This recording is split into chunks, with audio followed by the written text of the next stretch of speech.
Þingmenn mega senda Alþingi reikning vegna framlaga þeirra til stjórnmálaflokka. Þorri þingmanna fær 100.000 á mánuði ofan á laun, þar sem þingið greiðir kostnað af ýmsu tagi.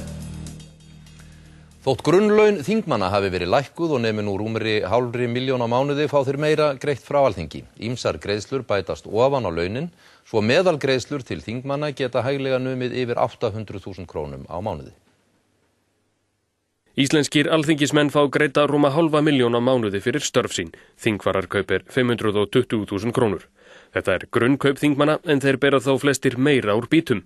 Forsætisnefnd ákveður til dæmis álag fyrir formennsku í nefndum og þingflokkum, 15% eða 78.000 á mánuði. Fastanefndir þingsins eru 12. Formenn stjórnmálaflokka fá 50% álag á þingfararkaup eða 260.000. Heildarlaun þeirra eru því 780.000 fyrir þingsetuna en 4 flokksformenn sitja á þingi, 2 þeirra eru ráðherrar.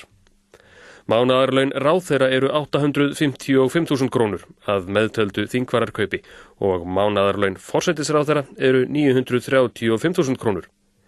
Við þetta bætist þingfararkostnaður sem samkvæmt ákvörðun frá í janúar 2008 tæplega 91.000 krónur í húsnæðis- og dvalarkostnað en það sú upphæð sem þingmenn utan af landi fá greidda til að halda sér upp í höfuðstaðnum. Álag á þennan kostnað 36.280 sem þeir þingmenn geta sótt sem halda 2 heimili.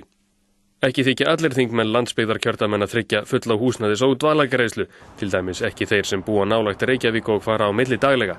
Þeir fá þriðjungsgreiðslu og þingið greiðir ferðakostnaði. Þingmenn fá líka greiddar ríflega 61.000 krónur mánaðarlega sem eiga að standa undir ferðakostnaði í kjördæmi í næsta nágrenni heimilis eða starfsstöðvar.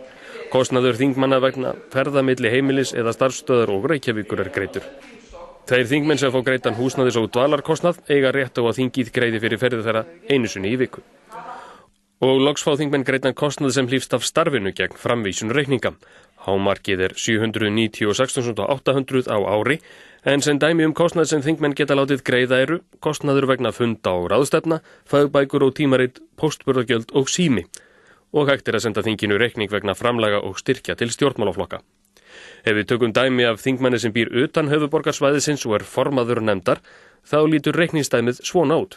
Grunnlaun 520.000, 15% álag 78.000, húsnæðis- og dvalarkostnaður 91.000, ferðakostnaður innan kjördæmis 61.000 og ýmis annar kostnaður 66.400 ef þingmaðurinn fullnýtir heimildina.